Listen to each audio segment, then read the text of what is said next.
Hai, saya Nurul, one of the therapists di Autism Gym Center. Hari ini saya akan bincangkan berkenaan pre-writing and handwriting skills, di mana kemahiran yang perlu ada dalam aspek penulisan lah untuk kanak-kanak. Okay, so first kali kita akan tengok kepada domains of handwriting. Okay, domains of handwriting ni adalah area yang kita cover dalam proses penulisan lah ataupun aktiviti-aktiviti yang berlaku dalam proses penulisan. Okay, yang pertama sekali kita nak tengok pada berkenaan dengan penulisan huruf besar dan huruf kecil dan nombor dalam satu ayat lah. So untuk menulis yang bercampur macam ni, ada huruf besar, ada huruf kecil, ada nombor. So kita perlukan kanak-kanak tu untuk ingat dia punya motor engram. Motor engram ni apa? Motor engram ni adalah macam mana kita nak start menulis. Contoh macam huruf A, daripada mana kita nak start, daripada mana kita nak tarik tu, sampai mana kita nak tarik, macam mana nak form satu-satu bentuk huruf ataupun tulisan, huruf ataupun nombor tu lah, huruf besar atau huruf kecil. So macam kalau kita nak buat api, so kita kena kids tu kena remember first kita nak start daripada mana, dekat mana kita nak letak huruf besar, dekat mana kita nak letak huruf kecil, nombor tu dekat mana. Contoh kalau kita nak buat satu topik, contoh kan topik berkenaan contoh untuk budak-budak lah, contoh siapa nama kawan baik saya, contoh kan. So ada huruf besar dekat situ, start dengan tajuk dia, and then kids tu kena masukkan nombor. Nombor 1 siapa Hakimi, contoh. Nombor 2 Arif. So ada combination dekat situ, ada huruf besar, ada huruf kecil dan nombor lah. So kalau kids struggle untuk ingat dia punya motor engram, so akan ada isu lah dengan penulisan untuk tas-tas yang macam tu. Okay, next kita akan pergi kepada copying. Copying ni menyalin apa yang kita nampak dan salin pada kita punya kertas. Okay.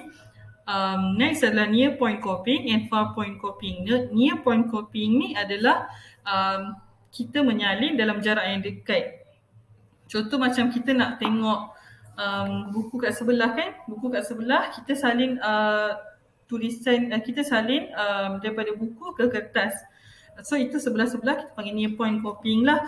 So kalau far point copying ni, dia dekat depan, kita salin dekat whiteboard ataupun blackboard lah. So kita tengok dekat depan dalam jarak yang jauh dan kita salin pada kita punya kertas. Itu kita panggil far point copying. So untuk seterusnya adalah manuscript to cursive transition. Manuscript ni adalah penulisan yang bercetak lah. Penulisan bercetak kepada transition kepada tulisan tangan yang ada yang bersambung-sambung lah. So daripada manuscript to cursive ni adalah daripada yang bercetak kepada penulisan tangan. Okay, so seterusnya adalah writing dictated words, names, addresses and telephone numbers. Ini adalah skill dalam penulisan yang memerlukan sensory lain juga dari segi auditory lah. So macam telephone numbers kan, bila kita tanya orang dia punya nombor phone, bila orang tu cakap, kita kena dengar dan tulis. So itu kita panggil dictation lah. Next adalah composition. Composition ni adalah penulisan macam karangan lah, apa yang kita compose sendiri dalam kita punya brain and then kita transfer ke paper. Contoh macam ni.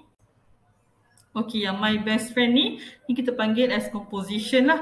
Composition, kita compose something, apa yang kita fikir dan kita compose. Itu apa yang kita bukan ni menyalin lah. So yang dekat belah kiri ni adalah contoh daripada yang point yang first tadi. Menulis dalam satu ayat ada nombor, huruf besar dan huruf kecil lah. Okay. Baik, ini adalah contoh near point copying and far point copying. Okay, yang belah kanan sekali kertas warna kuning, and yang bawah ni adalah contoh kepada near point copying, menyalin dalam jarak yang dekat. And belah kiri yang ada cikgu dengan pelajar-pelajar ni pula adalah contoh kepada far point copying, menyalin dalam jarak yang jauh lah. Seterusnya saya akan sentuh tentang legibility. Legibility ni adalah kebolehbacaan sesuatu penulisan. So sekarang kita akan tengok komponen-komponen yang terlibat dalam menentukan kebolehbacaan sesuatu penulisan itu sendiri. Okay, so first sekali adalah letter formation. Letter formation ni pembentukan setiap huruf. So kalau pembentukan setiap huruf ni ada problem, so akan ada masalah lah untuk penulisan tu dibaca. Contoh macam kalau dia nak buat huruf H kan macam ni, kalau dia tulis tak full, orang yang baca mungkin akan ingat itu huruf R. Okay, so itu daripada segi letter formation lah. Daripada segi alignment pula, macam mana kita nak alignkan setiap word tu dalam sentence tu, alignkan dengan baik. Maksudnya teratur dan dalam garisan lah. So then spacing adalah jarak antara setiap setiap huruf ataupun setiap word yang kita tulis. So kalau macam terlalu rapat, mungkin pembacaan tu akan terganggu lah. Mungkin orang ingat sebenarnya penulis nak tulis something else, tapi orang yang baca ingat lain sebab disebabkan oleh isu spacing tu tadi. And then boleh jadi tak boleh dibaca langsung sebab macam terlalu rapat ke, macam tu lah. And then dia punya next, dia punya size tulisan. So kalau macam size tulisan tu terlalu kecil, then terlalu kecil sampai tak dapat dibaca, tu akan mengganggu jugalah proses pembacaan yang kita panggil proses legibility ni tadi. And then last sekali adalah slant. Slant ni adalah kecondongan setiap huruf ataupun setiap words yang dibentuk lah. So kalau macam dalam satu word, contoh buku, sekejap B kejap ke kanan, U ke kiri, K ke kanan, lagi satu U ke kiri. So kecenderungan yang tak konsisten, and then boleh buatkan sesuatu penulisan tu susah nak dibaca jugalah. Okay, ni adalah contoh spacing dalam komponen legibility yang saya sebutkan tadilah. So kalau kita tengok yang belah kiri sekali ni, dia agak rapat kan, so agak rapat. And then belah kanan ni dia kita kira sebagai normal lah. Kalau yang bawah sekali ni terlalu besar jarak dia. So kalau penulisan yang menggunakan spacing yang terlalu jarak, boleh jadi maksud atau message yang nak disampaikan tu tak sampai kepada pembaca sebab huruf yang sepatutnya gabung dia tak gabung, sepatutnya jarak dia tak jarak lah. And then okay, ni pula adalah contoh alignment dengan slant. Yang belah kanan ni slant, kecondongan setiap huruf ataupun words. Yang belah kiri ni adalah alignment lah. Kalau kita tengok alignment dalam contoh dalam gambar ni memang sangat cantik lah, tersusun dan mudah untuk orang baca juga. Okay, next. Okey, seterusnya kita akan tengok apa faktor-faktor yang mengganggu kebolehbacaan sesuatu penulisan. Yang pertama sekali adalah improper letter form, which is pembentukan huruf-huruf yang tidak proper lah, yang tak betul. Sepatutnya huruf D ada cara dia untuk tuliskan, tapi penulis tulis dengan formation yang tak betul. So tak nampak bentuk huruf tu. So kalau kita tengok tu kita tak tahu itu D, ataupun dia nak tulis B, kita tak tahu pun dia nak tulis B sebenarnya. Disebabkan improper letter form tu lah, pembentukan huruf tu yang salah. Okay, then poor reading in and reading out the letters. Ini adalah isu macam mana penulis bagi spacing atau jarakkan antara baris-baris ayat lah. Kalau terlalu rapat memang akan ganggu proses pembacaan. And then inadequate rounding of letters and incomplete closures of letters ni dia lebih kurang lah macam mana formation huruf tadi tu. Contoh macam nak tulis huruf D donkey, nak tulis huruf D tapi ekor untuk tarik naik ke atas tu tak berapa cukup, and then boleh jadi pembaca nampak macam A. So lagi satu contoh macam O, nak tulis O tak complete. So closures of letters tu sepatutnya bulat tutup kan, tapi bila dia tak tutup habis, kita akan nampak macam huruf C. So ini akan ganggu proses pembacaan tu lah, dan akan mengubah maksud sesuatu perkataan yang kita baca tu. And then incorrect letter ascendants and descendants ni adalah placing sesuatu huruf dalam garisan lah. Contoh macam huruf B, kita tengok dekat dalam ni, huruf B daripada atas, ini adalah ascenders lah, maksudnya daripada atas bawa ke bawah. And then J ni pula kita panggil sebagai descenders. So ini adalah correct letter ascenders and descenders lah. Ini yang betul. Kalau kita tengok yang bawah ni, ini adalah contoh yang salah lah, ascenders and descenders of the letters. So ini incorrect punya form. So sepatutnya dia tarik daripada atas tapi tak cukup. And then J pun tak complete. And then U pun sepatutnya pendek je tapi dia dah tarik, sepatutnya huruf yang dalam garisan dia dah jadi huruf yang descenders. So ini yang kita panggil sebagai incorrect letter ascenders and descenders yang mengakibatkan gangguan pada proses pembacaan lah. Okey, ini contoh bad handwriting lah. Dua contoh bad handwriting yang merangkumi banyak dalam senarai yang saya explain tadi. And kalau kita boleh tengok yang belah kiri ni, daripada segi letter formation dah salah, cara dia bentukkan huruf kita memang tak dapat nak faham apa yang dia cuba sampaikan dalam gambar ni. Walaupun gambar ni terang tapi still kita tak dapat nak tangkap apa yang penulis cuba sampaikan. Dia punya closure huruf tu, setiap huruf tu pun tak complete, tak clear. And then kalau tengok belah kanan ni pula, ini isu daripada segi spacing lah, spacing and leading in and leading out letters lah. Kalau kita boleh tengok dia punya passage ni sangatlah rapat dan kita tak sure dekat mana kita nak start baca, dekat mana nak habis. So ini akan sangatlah mengganggu proses pembacaan. Kedua-dua contoh ni kita boleh kategorikan sebagai handwriting yang poor legibility lah. Dia punya legibility adalah poor. Maksudnya sangat susah untuk dibaca disebabkan banyak isu-isu yang macam yang saya senaraikan tadilah dalam contoh ni. Next kita akan pergi kepada writing speed. Okey, sekarang kita akan sentuh bahagian writing speed. Okey, kelajuan dalam penulisan.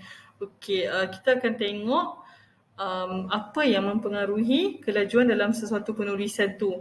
Okey, so first kali writing speed ni akan develop gradually by grade lah. Maksudnya semakin umur kita semakin banyak, daripada budak awal early childhood sampailah ke middle childhood and late childhood, dia punya speed tu gradually akan increase. And then point kedua ni adalah writing speed ni juga boleh jadi akan berkurang bila banyaknya kerja-kerja menyalin ataupun menulis yang cikgu bagi, ataupun dia punya level of complexity tu increase. Macam agak task-task yang cikgu bagi agak susah. Dua faktor ni akan mengganggu juga kelajuan sesuatu penulisan lah. So walaupun dia dah achieve level of speed yang untuk umur dia, tapi bila ada dia bergantung juga pada jumlah kerja yang dibagi dan complexity dia lah, complexity of the task.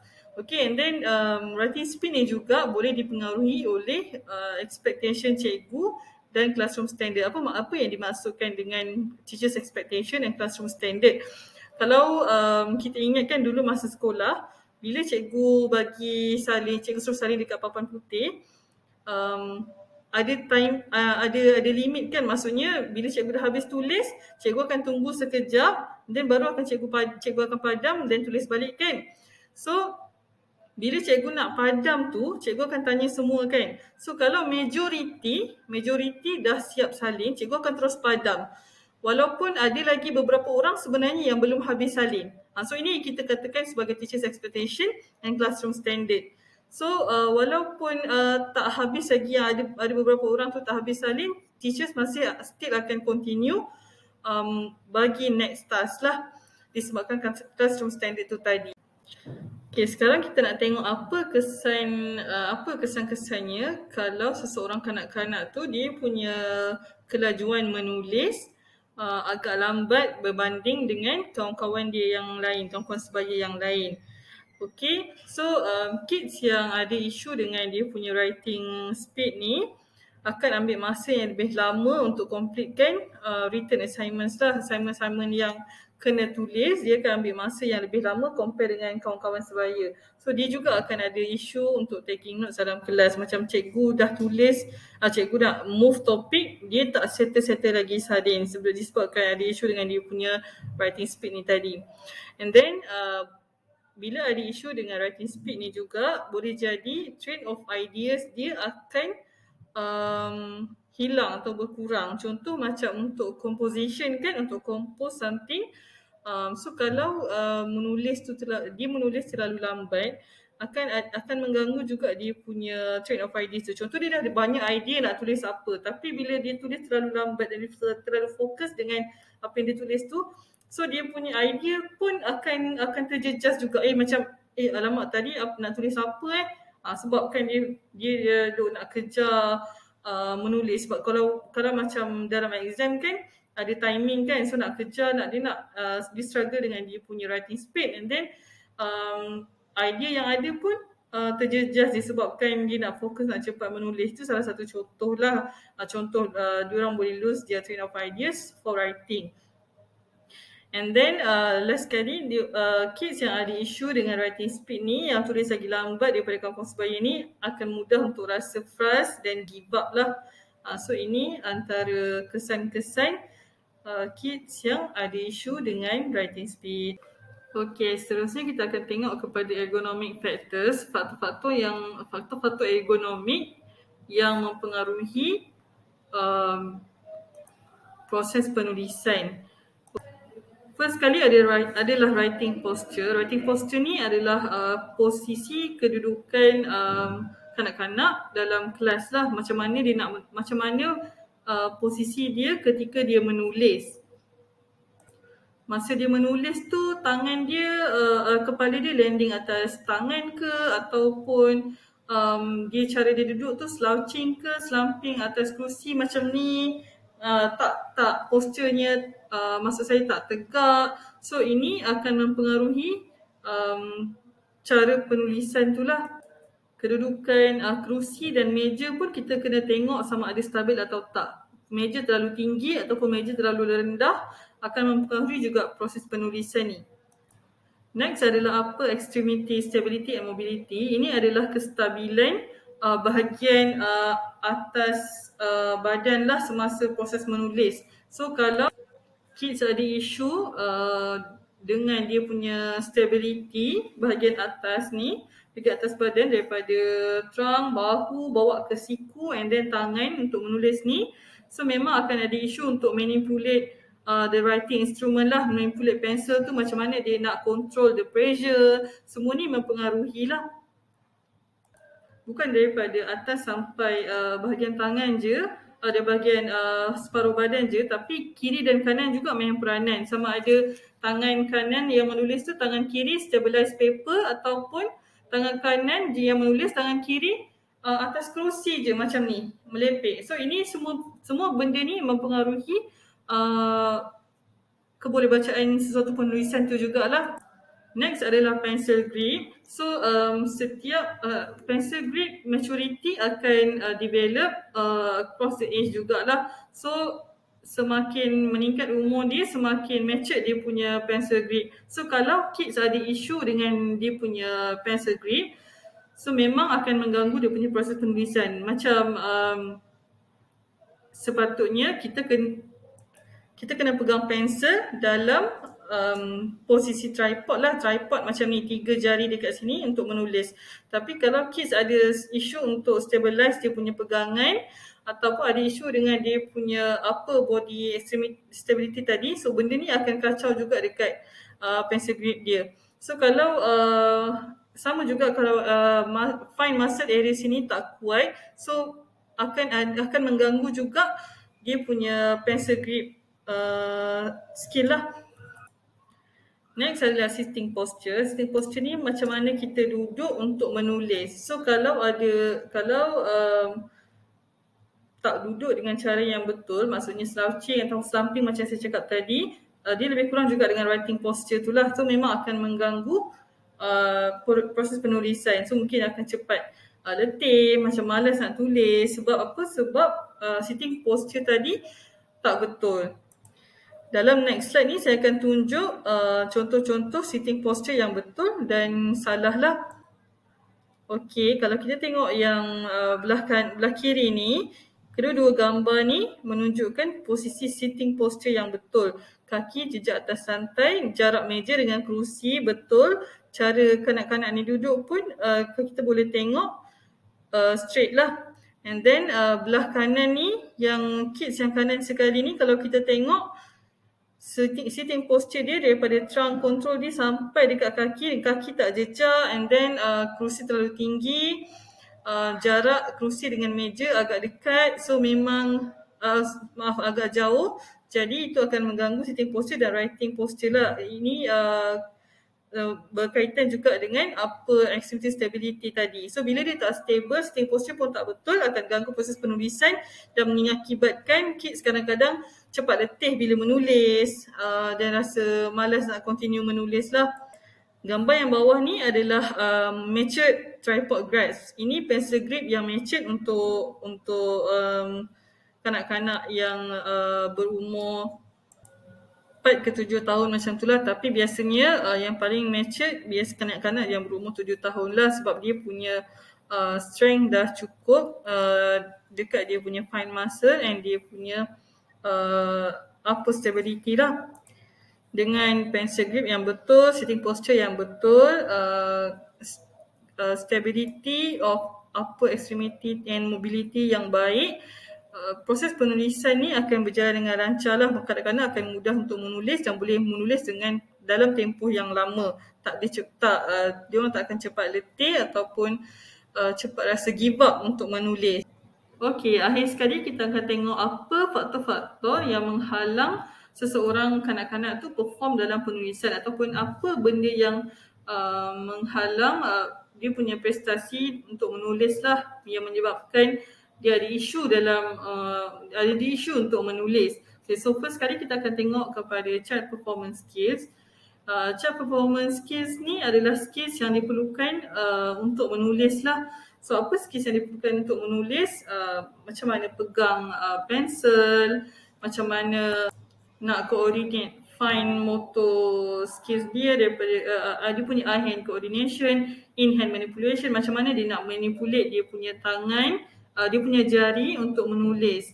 And then adalah client factors. Client factors ni tak ada kena-mengena dengan skill fine motor ataupun skill-skill yang dekat sini lah, area yang untuk menulis ni.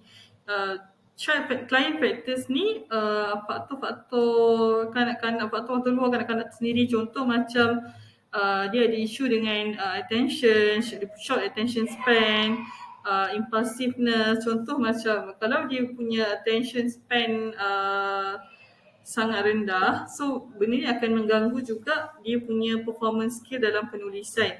Contoh macam bila menyalin sekejap dia dah rasa bosan, dia nak pergi keluar. Sebenarnya bukan isu dengan dia punya fine motor pun, bukan isu dengan dia punya fine muscle pun, tapi sebenarnya dia punya attention yang problem. So itu salah satu daripada client factors ni yang kita boleh bagi contoh lah. And then kita pergi kepada performance patterns. Performance patterns ni adalah pattern penulisan tu sendirilah. So kalau kanak-kanak tu tak dapat tak ada performance patterns ni, contoh macam yang saya explain sebelum-sebelum ni, yang pasal spacing, letter formation, semua tu lah, itu under performance patterns ni lah. So dengan alignment semua. So kalau dia ada isu dekat sini, so penulisan ni pun akan walaupun dah ada garisan yang kita bagi dalam buku ataupun kertas, dia akan langgar je semua garisan tu. So itu ada isu dengan dia punya performance patterns lah. And then last sekali adalah contextual elements. Contextual elements ni elemen-elemen luar yang kita kena tengok yang menyebabkan prestasi menulis kanak-kanak ni terganggu. Contoh kita orang Melayu kan, kita duduk kat Malaysia, kita guna alfabet yang sama dengan dekat overseas lah, macam Amerika, British. So kita punya simbol of words ni sama dalam bahasa Melayu, bahasa Inggeris sama. Tapi kalau kita pergi ke luar, contoh kids, parents nak sambung study ataupun dapat kerja overseas yang negara yang gunakan simbol lain dalam dia punya penulisan. Contoh macam pergi Jepun ke, Korea ke, Thailand ke, simbol dia lain kan, tak sama. So ini adalah faktor-faktor elemen-elemen konteks dalam konteks budaya ataupun yang macam saya cakap tadi lah, yang akan mengganggu proses penulisan tu. Dia dah biasa guna alfabet ABC untuk menulis, tapi tiba-tiba bila pergi ke negara lain, dia kena adapt dengan negara tu punya patterns of menulis lah, patterns of writing tu. So benda ni akan bagi pengaruh besar juga pada dia punya writing performance lah. Okey, itu saja untuk hari ini. Terima kasih. Jumpa lagi. Bye.